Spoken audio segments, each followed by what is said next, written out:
Somewhere in the Pacific Ocean right now, a sperm whale is diving 3,000 meters, single breath, navigating by sound through absolute darkness. It is, by almost every measure, one of the most extraordinary animals alive. It is also one of the most misunderstood. We remember the sperm whale as a victim, the thing men hunted, the thing that filled lamp oil and corset stays and the pages of a novel most people never finish.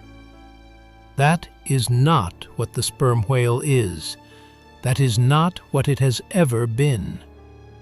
For 23 million years, this animal has occupied the top of the deepest, most hostile environment on Earth.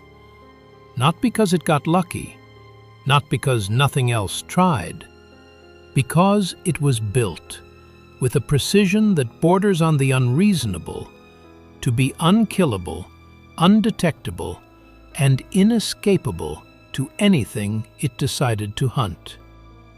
This is the story of the most sophisticated predator the ocean has ever produced. And it breathed air. Let's start with the head, because everything about the sperm whale begins and ends with the head. 1/3 of its entire body is skull. Not brain, skull. A blunt, rectangular mass that from certain angles looks less like an animal and more like a piece of industrial machinery.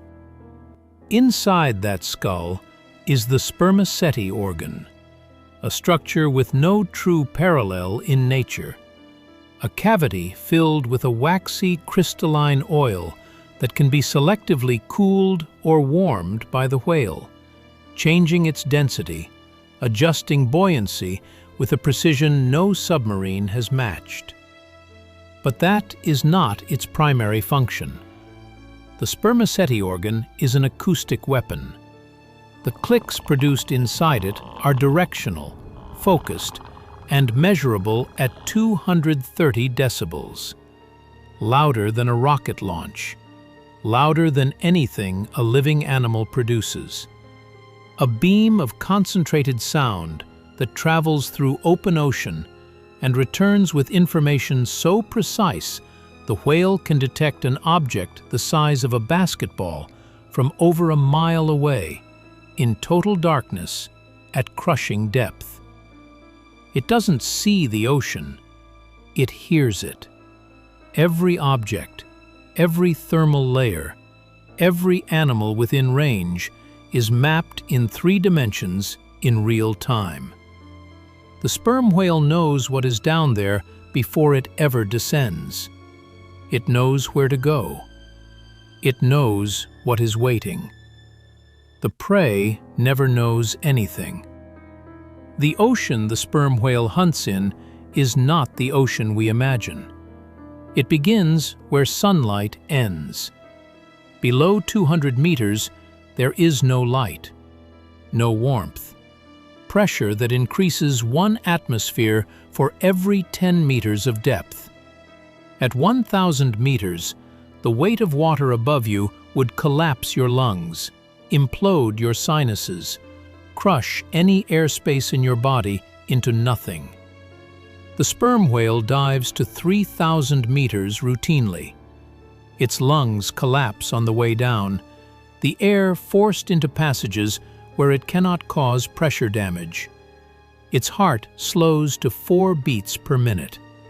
Its blood concentrates oxygen with an efficiency mammalian biology should not be capable of. And it stays down there in complete darkness at pressure that would destroy anything humans have built for 90 minutes on a single breath.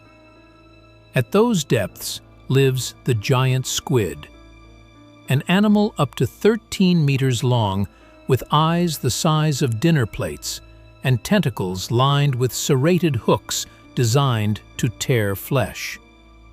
An animal that, in any other context, would be considered a monster. The sperm whale hunts it like prey, We know this not from observation. No human has witnessed a sperm whale hunt at depth. We know it from the bodies of sperm whales themselves.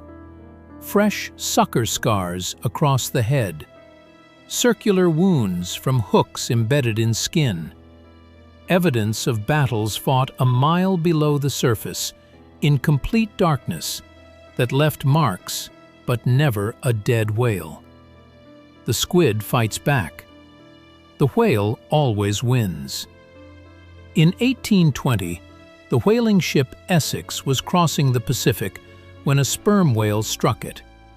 Not once, twice. Deliberately. The second strike caved in the bow.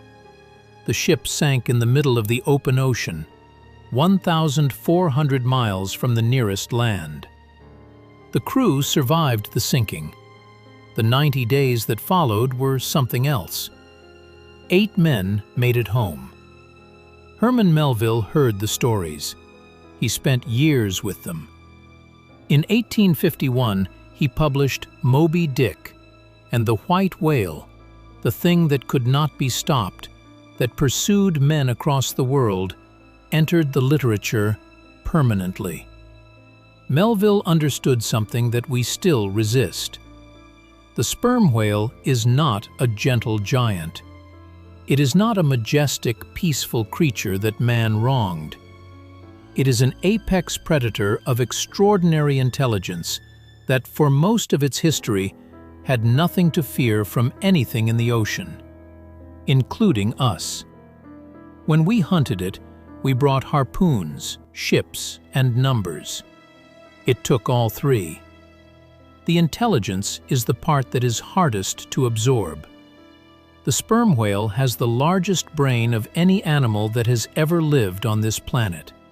Not proportionally, in absolute terms.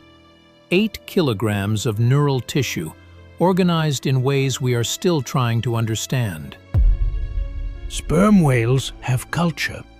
They have dialects. Groups of sperm whales in different parts of the ocean produce different patterns of clicks that function as identity markers. A whale born into one clan knows its clan's coda, learns it, passes it on. The knowledge is not instinct. It is learned, remembered, and transmitted across generations. They have been doing this for millions of years. What they know about the deep ocean has been accumulating and refining for longer than our species has existed. The ocean is not a mystery to the sperm whale. It is a map memorized across 20 million years of unbroken lineage, held in the largest brain alive, navigated by sound in the dark. For most of the 18th and 19th centuries, sperm whales were hunted for the oil in their heads, used for lamps, for lubricants, for the precision mechanisms of early industry. In roughly 200 years of industrial hunting, an estimated 1 million animals were killed. 1 million of the most neurologically complex, cognitively sophisticated animals on Earth.